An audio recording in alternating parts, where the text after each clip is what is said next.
Sports Illustrated presents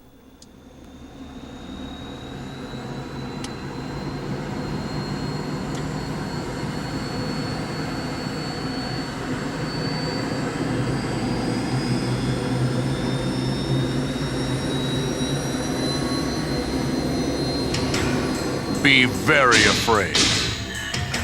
For what lurks is the high-tech wave of the future, known as Michael Jordan. Bulls need to string some hoops together. Jordan all the way to the hole. Right over, Michael down and drew the foul. Is he of this earth?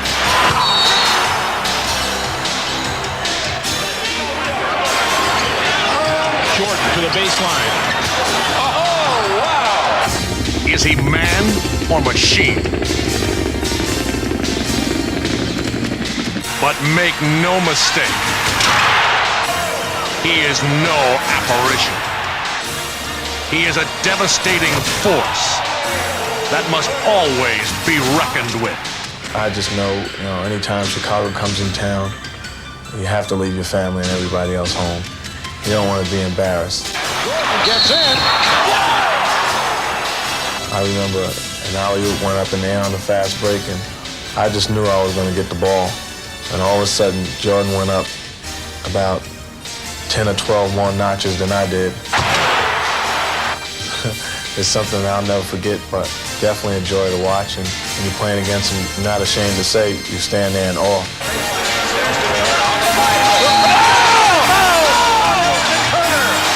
Steal. He kept it in bounds. Here it is again.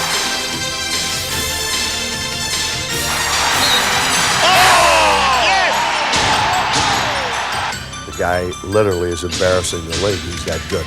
He's a phenomenal player. There isn't anything he can't do. Oh, you find yourself watching sometimes because you know he's gonna do something, that you might not see again. How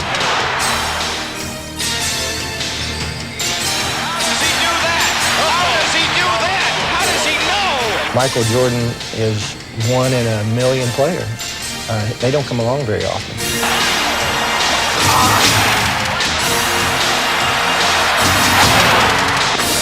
Michael on the drive against Harper. Down the lane for the dunk. Jordan sets for the three, can't do it, goes into the lane to the basket with a right-hand slam.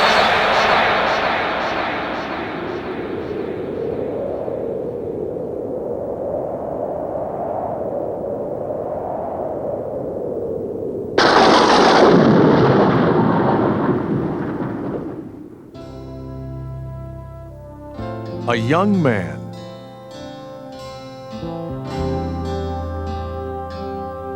with dreams of greatness on the baseball diamond, possessing the burning desire that could get him there. These are visions of what might have been. But reality has never looked so good.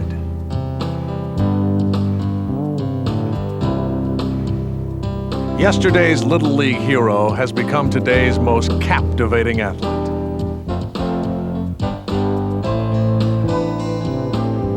His elegance on the court has transformed the game into an art form.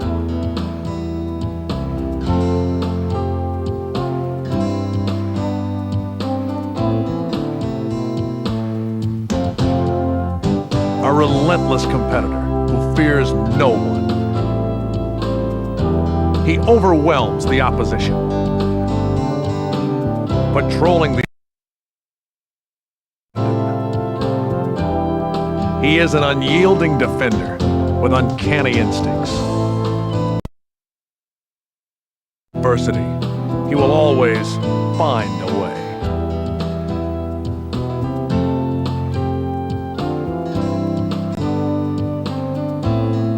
And while strength is usually found in numbers, his comes from within. I'll tell you a story that I think summed the whole thing up. We was playing Chicago in Salt Lake. They switched and put John Stockton on it, and he turned around and dunked on Stockton. So some guy got up and almost followed him down the sideline and said, "Hey, Jordan, pick on somebody your own size." Next time down the floor, he dunked on Mel Turpin. And went over and looked at the guy and said, "Was he big enough?" His astounding ability seems boundless. This is the greatest player in our time today. And if you could defend Jordan, you could defend anything in the league, anything in the world, seems like. Possessed of unearthly talent, he is a natural wonder to behold. And in his quest for perfection, he takes the game to new heights. God has given him, blessed him with unusual talent. I mean, because he's an unusual basketball player. The things he can do offensively, I mean, it's phenomenal. He's a show. He puts on a show, and I enjoy watching him. Jordan into the front court. Get on Gilbert. No! Oh, what a dunk by Michael. Ellis off to the right. Jordan on the drive. Falls down underneath. Ball loose. McDaniel had it stolen by Jordan. Michael's got a break. This game is over. The lead pass to Michael Jordan. This spells trouble. Jordan, who has it on the break, driving all the way in. Oh, he's got an unbelievable goal. He put it in and it counts. But greatness sometimes springs from humble beginnings. As a 5'9.5" sophomore, young Michael was noticeably absent from the varsity squad. Yes, I'm the coach who cut Michael as a sophomore. We did it because we thought at the time it was the best thing for him and for our basketball program. So my friend and I, Leroy Smith, who was about 6'7" at the time, and I was maybe 5'9.5", we said we were going to try out for the varsity team just to see what happens. And because of Leroy's height, I got the short end of the stick, I felt, and he made the varsity and I got cut. I was big, okay? And when you're 6'8", you play basketball because you're tall. So it wasn't because I was talented, I was just 6'8". You know, 6'8", everybody said, "Hey, you gotta play basketball for us." And if I look at it, he should have played varsity because he was a talent in the 10th grade. Determined to prove his coach wrong, Michael worked harder than ever, growing 5.5 inches and improving dramatically over the next 2 years. He would shatter all of Laney's scoring records while leading the Buccaneers to their first ever conference championship. The high school All-American chose the University of North Carolina, and academic advice was soon to follow. And I told him to go into math. That's where the money was. Which I think's hilarious. He probably does too. Concerned about Michael's future employment, Laney's principal wanted him to attend The Air Force Academy is always a very excellent educational choice, and certainly the commitment to the armed forces would have given him employment after college. This one-man squadron would eventually form his own Air Force, Air Jordan. Chapel Hill, home of the University of North Carolina, a school rich in basketball tradition. Initially, skepticism arose as to whether Michael could excel at the college level. Coming up in high school, I wasn't that known as a basketball player. I wasn't that known until I came to North Carolina, and no one in Wilmington thought I could really step in and play a lot of time. I mean, everyone felt I was going to go to North Carolina, sit on the bench for 4 years, and then come back home and work at a local gas station or something. But no one anticipated that fame would come so quickly. The time, 18. Shot, Jordan! Michael Jordan! In the 1982 championship game versus Georgetown, the freshman had delivered to Coach Smith his first national title. And a star was born. And a lot of people didn't know I existed until I got here. So when I hit that shot, I felt like I was different. You know, I won a national championship. I think the people started to recognize my talents more, and I started to get more publicity in that sense. So I think that shot really put me on the map, if you want to say. Michael's winning basket propelled him into the national spotlight, and a new aura of confidence was apparent to all. What Michael really did was improve considerably between his freshman and sophomore year. He grew a couple inches, he matured physically, and just became a sensational player. He was very inconsistent as a freshman, but he's one of the most competitive ones we've ever had in our drills. He wanted to get better, and then he had the ability to get better. There's a steal by Doherty. Here comes Michael Jordan. Matt Doherty passes to Jordan. I guess that is a pretty fitting end to the ballgame. Jordan, look at that! Looking for Jordan. Oh, beautiful, absolutely beautiful. For his compelling play, the collegiate sophomore was honored as the best college player in the land, receiving the coveted Naismith Trophy. But while Jordan took his game to new levels, some were slower than others to appreciate it. Loose ball, nice pass, and back-to-back. Michael just had a tremendous quick fake, and he would put the ball down before the pivot foot left the floor, and it just looked strange, and the referee would call it walking. So at least he wouldn't be called for traveling in the ACC, and of course in the pros they never call traveling on anyone. Michael's recognition would soon catch up with his ability, Matt Doherty from about 14. Rebound. as he would dominate all competition and go on to lead the ACC in scoring. But after being named the top collegiate in the nation for the second consecutive season, he made the difficult decision to walk away from Chapel Hill and forego his senior year. Well, to tell you the truth, I really just decided, I guess, an hour and a half ago. I didn't know I was, 50-50, and I talked to Coach this morning, and he helped me, and my parents helped me, and everything looks bright for me, and it's I think the future holds hopefully the best for me, and I just I felt that would be better for me to start now while I'm young. Although Michael left school early, he would fulfill his graduate requirements the following year. More immediately, he was about to become the cornerstone of a rebuilding Chicago franchise. The Chicago Bulls picked Michael Jordan of the University of North Carolina. In preparation for the Los Angeles Olympics, Jordan led Team USA to a 9-0 record in a series of exhibitions against NBA talent. Jordan back in.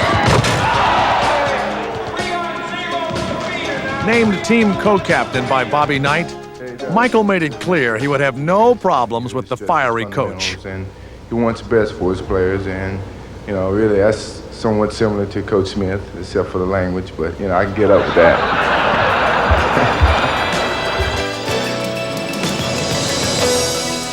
When the moment arrived, Michael was all business. The 23rd Olympiad would provide the forum.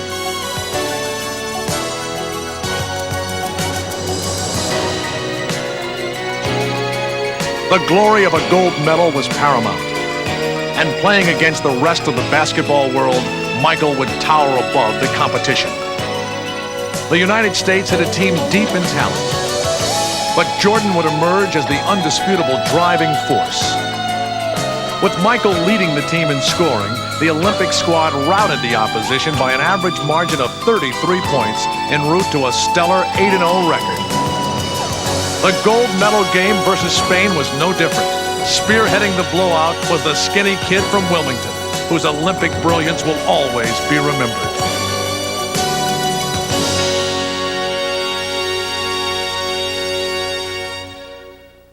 That was a special moment for me, because I guess I can go back to his childhood days, and he always said to me, one day I'll be Olympian, and I said, yeah, sure. And then to win the gold medal, I mean, it was so thrilling. It was one of my special moments, and I always remember when he put it around my neck.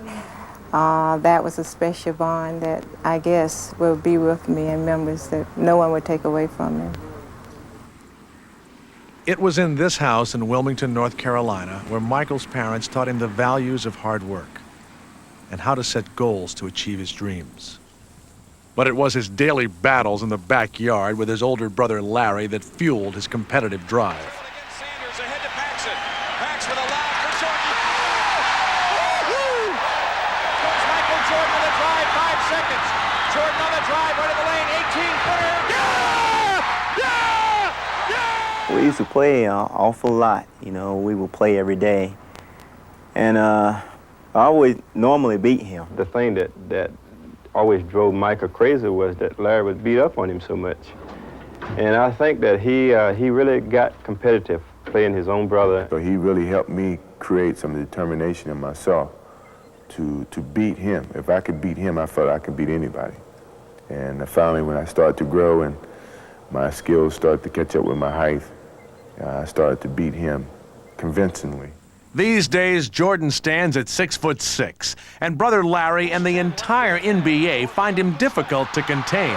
Jordan! But Jordan's height remains a phenomenon open to all sorts of interpretation. Michael to the hoop for the dunk. I've thought about that often, and I've come to one conclusion. Occasionally, you'll meet people that you look at and you just know that they were born to do one thing. And God looked at Michael and knew that this kid would starve if he had to work. So he says, I better make an athlete out of him. So is it true Mr. Jordan would find Michael hanging from his chin-up bar, stretching himself in an attempt to grow taller?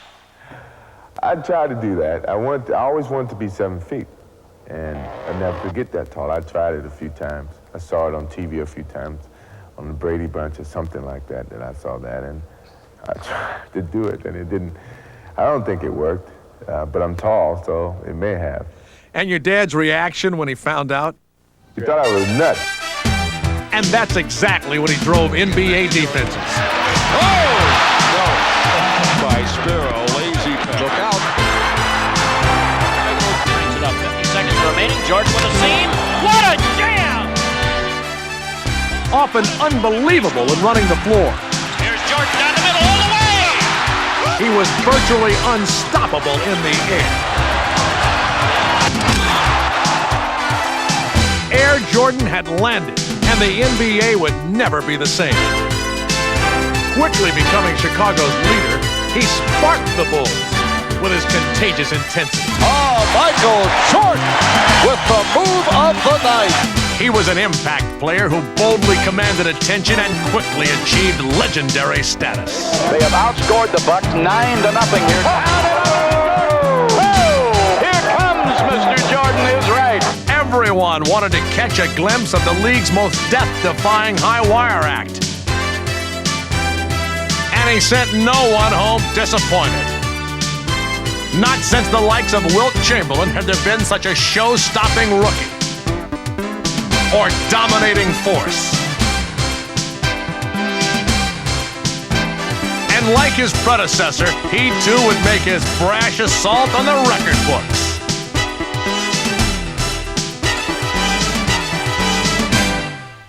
Chicago was his. The Bulls were a hot ticket. And Michael was heir apparent to the title of NBA's premier ambassador. In only a year's time, he journeyed from Chapel Hill to Olympic stardom. With a schedule so hectic, he had to wait for a Bulls West Coast road trip to pick up the College Player of the Year award, which fit nicely alongside his next trophy, the NBA Rookie of the Year. Injury. An athlete's worst nightmare. Not even the NBA's most celebrated performer could escape its wrath. In only the third game of his second professional season, Michael would hobble to the bench in great pain. But no one could foresee that almost an entire season would be lost. Trying to adjust was not an easy task. Mentally, it was very hard for me to deal with because I wanted to get out and play. I was so used to playing whenever I wanted to play. And here I couldn't play because of my injuries. At first, the 4-week prognosis was something Michael could deal with. But as the weeks turned into months, his frustration mounted with each passing game. The unfamiliar role of bystander had Michael at wit's end, and he needed to find a way to lessen the pain. Seeking comfort, the legendary Tar Heel returned to Chapel Hill. It was in this gym where the rehabilitation process would begin. Michael renewed his fervor for the game as his foot continued to get stronger. Once I got that confidence and the feeling in the foot was getting stronger as I continued to play, it wasn't nothing anyone could have said that could stop me. But concerned about re-injury, the Bulls wanted to delay his return. A rigorous training regimen was implemented to secure full recovery. patiently, Michael waited for his day to come. Checking into the game for the Bulls. He's back. Number 23, Michael Jordan. Everybody told me, you're a fool for playing. You should go home and relax and come back next season and see what happens. There's the double. Jordan, jam. Michael! And once I got that opportunity to play, I felt I had to prove to people that I knew what I was doing. I was a competent individual. I wasn't doing anything to jeopardize my career. I really felt that I was healthy. I was back. And I wanted to make the playoffs. I always said that once I'm in Chicago, if I have anything to do with it, to make the playoffs each year. Dateline, the playoffs. Mighty Boston sought their 16th World Championship. And for one afternoon, the time-honored legacy of Celtic pride would be confronted by the wave of the future. Time restraints were lifted.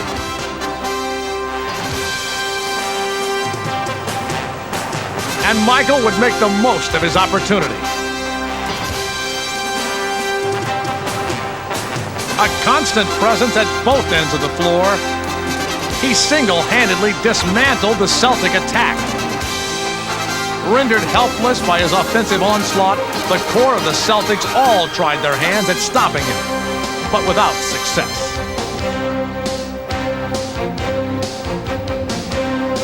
Even the most legendary of them all was helpless as Michael continued to score at a frantic pace. Absent for 62 games, Jordan sought retribution for lost time.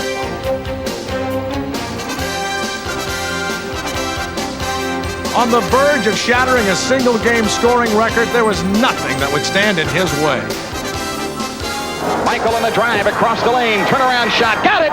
63 for Jordan! A new NBA record has been set in the Boston Garden. When I'm on my game, when I'm really on like I was in Boston, I don't think there's too many people that can stop me. I don't think there's anybody that can stop me. And once I got off to a good start, I just felt like I couldn't stop. You know, I could run for days. This historic feat secured a place in basketball annals. But for others, the entire experience since Michael's return was unsettling. But the first few games, obviously, I was on the edge of my seat most of the time because, God forbid something would have happened. And I'll feel much more comfortable this summer because Michael's going to play a lot of golf and very little basketball. Come on, baby. Come on. Yeah! Yes, sir. We'll take her. Well publicized is Michael's passion for golf and the quiet surroundings it affords. I mean, it's peaceful. You're out here on the course where you can't get any phone calls. You know, people can't bother you. It's really a relaxing situation. No, that's short. Yeah, that's there. That's short. You don't compete against the next guy who's playing with you. You compete against the course. One day you can shoot 74, next day you can shoot 84. That's the game of golf. You know, you never really can conquer it. You can only contain it and hold it for a little while, and then it just goes. The mind comes into this game so much. It comes into basketball too, but sometimes your skills can overcome the mind a little bit. But in golf, if your mind's not in it, you can forget it. The free throw situation, it's similar. Putting and free throws is the same. And consistency and the skill of going through the same motion every time.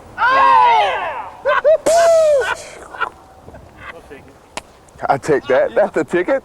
That's it. That's the ticket.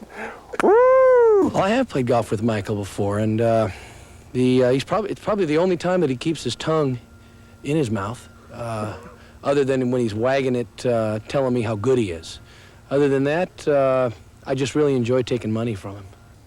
Smart Money says it doesn't happen too often. In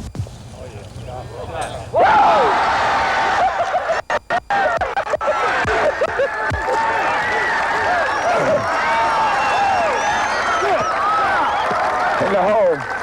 I take it. Perhaps a career after basketball is in the making. That's a jump shot. Now that's a jump shot. But for Michael Jordan, the future is now. He lives and plays with style and charisma. and just may be the most identifiable athlete in all of sports. First, his attire, baggy shorts and the wristband on the forearm. And then there is the ever-present tongue. As far as I can remember, it originated from my granddad. My granddad stuck his tongue out, and if I'm working on my car or something around the house, I find myself going, really concentrating. Like father, like son.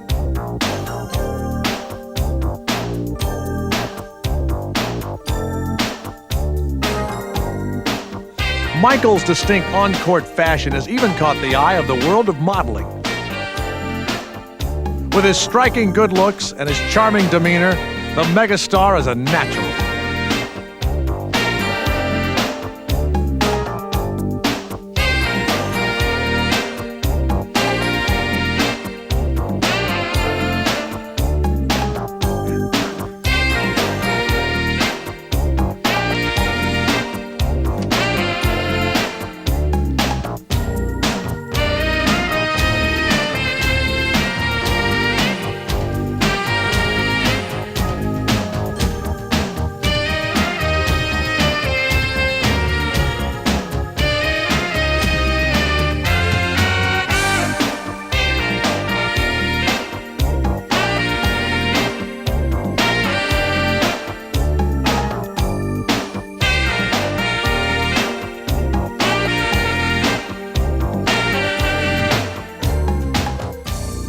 Having transcended the realm of sports, Michael has been courted by innumerable product lines and in the process has become one of the hottest commodities in the advertising industry.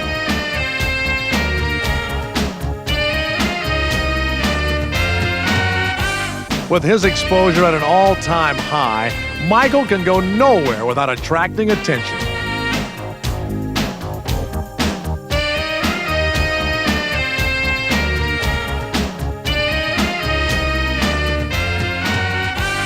But fame and fortune have truly not changed Michael.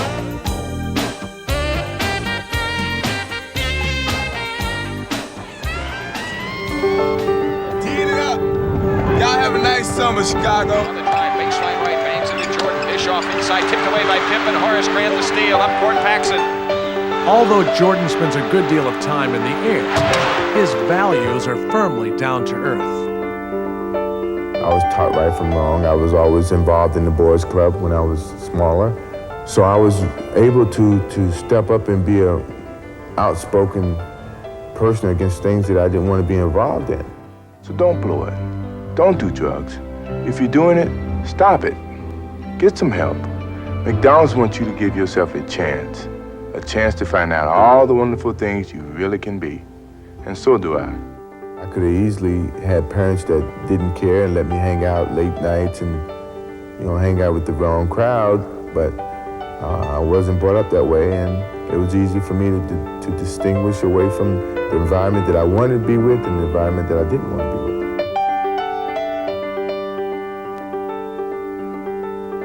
with. Michael is like a Pied Piper for fans of all ages, and fortunately, he leads them in only positive directions. I was always taught never forget where you came from. My parents, if I changed as a person, they would be the first ones to tell me that. And they haven't told me yet, so I'm doing well. But I always wanted to be an easygoing guy. My personality is that I'm outgoing, I love people, I love being around people, I love kids. So if I didn't have the personality to do it, it would be tough.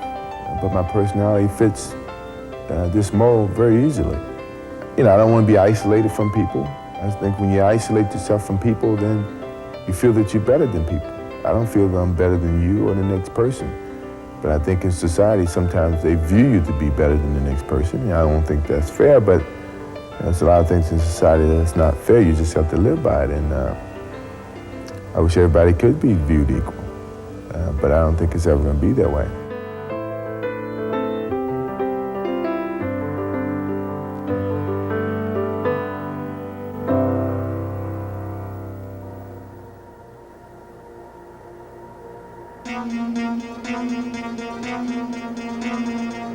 No sight inspires more fear in would-be defenders than this offensive juggernaut. If I get the ball, you're at mercy of whatever I want to do. There's nothing that you can say or do about it if I'm on my game. The feeling is you own the ball, you own the game, you own the guy who's guarding you. You can actually play him like a puppet. Few puppet masters apply their trade as skillfully as Michael. He simply takes over a game whenever he chooses. When I'm playing really good, that's the feeling that I have. An unparalleled shot maker, his offensive repertoire is limitless. Regarded as the prolific scorer in the new era, his peerless athleticism makes him the most formidable weapon on the court today. Jordan attacks the basket as though possessed.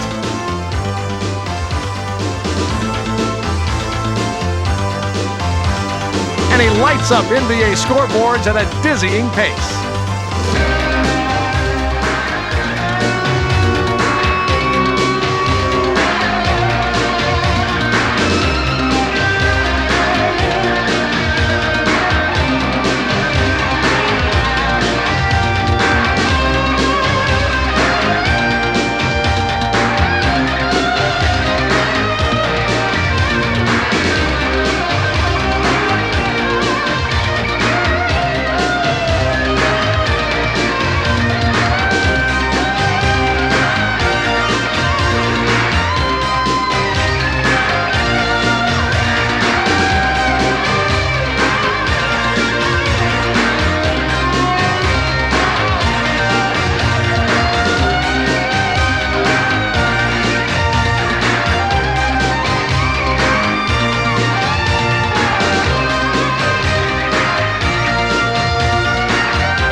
Though he was never mistaken for Clark Kent, there was a time when part of his identity was unknown.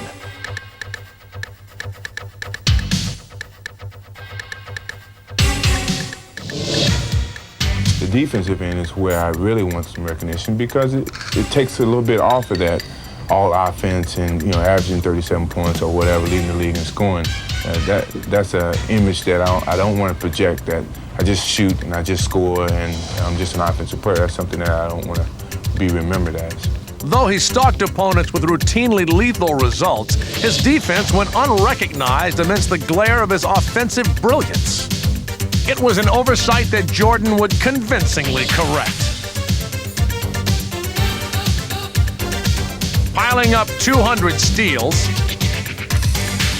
and 100 blocks for the second straight season, he was named 1988's Defensive Player of the Year, as well as its most valuable player. Here's Jordan, a steal from Newmars, takes it in for the dunk. Paxson, 15-footer, rimming low and cleared by Shays. Jordan steals and Michael in deep turnaround shot. In the 1989 season, Jordan would shoulder yet another burden.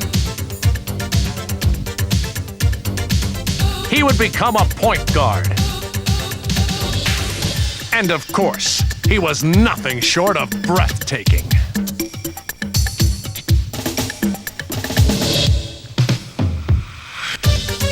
Still, his team's most potent weapon is general. Adding still another dimension to his game, Jordan marshaled the Bulls' charge into the first round of the playoffs.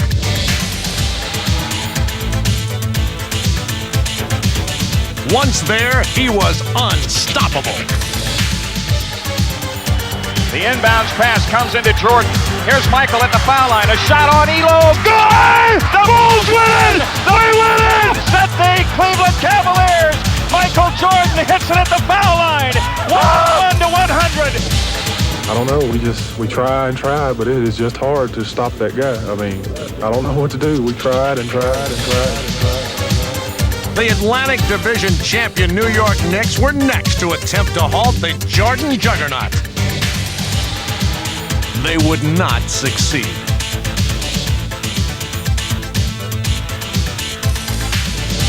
Reliving Cleveland's nightmare, they could only stand by and watch as Jordan simply took over at both ends of the court,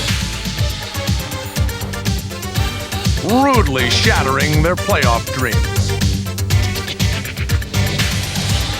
In the conference finals, the Detroit Pistons awaited. And though they would go on to take the championship trophy, the playoffs' most dramatic curtain call belonged to Jordan. Jordan against Rodman, down the lane to the right, shoots off the glass, bangs it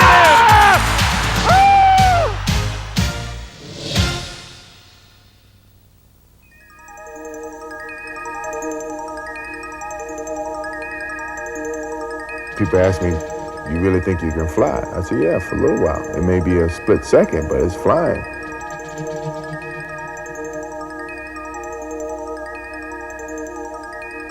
And I think people are amazed by that because they wish they could do it.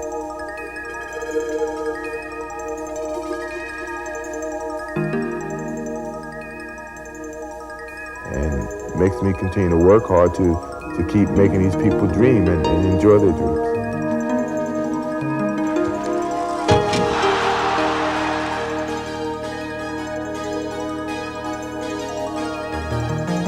Michael's airborne ballet is very much about dreams. Dreams of unearthly grace, of unrestrained freedom, of majestic power.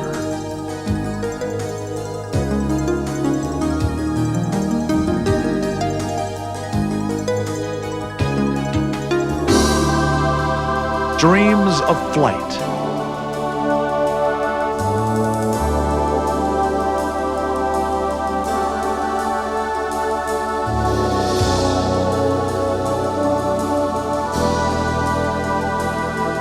For Michael and his fans, basketball is a way of sharing a fantasy.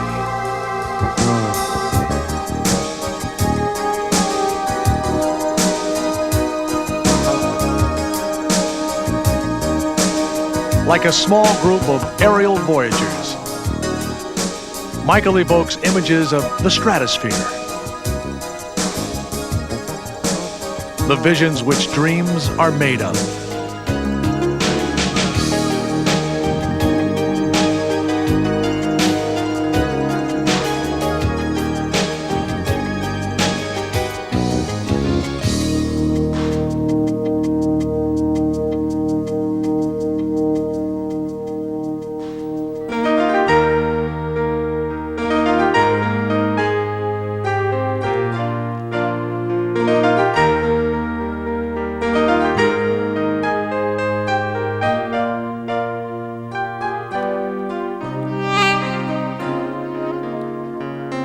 Michael may be able to achieve the unbelievable on the basketball court, but to those who look up to him, he is a very real person who possesses the rare gift to both capture their imagination and touch their hearts.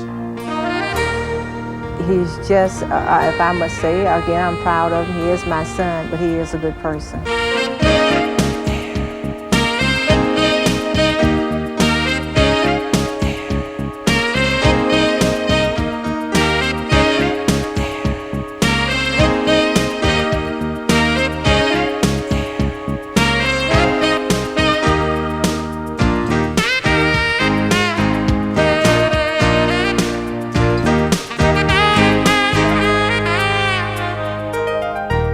Entrancing to watch. His performances capture the gamut of emotions.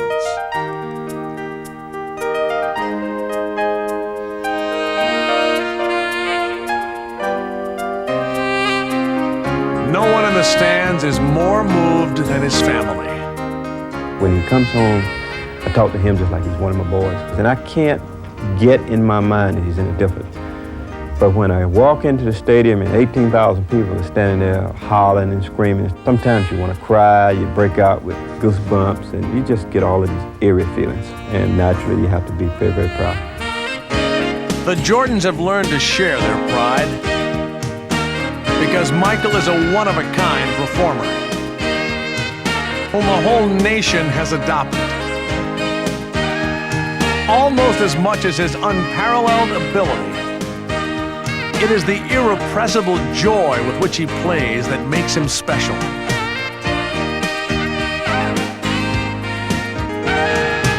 To his fans, Michael is a weaver of basketball lore.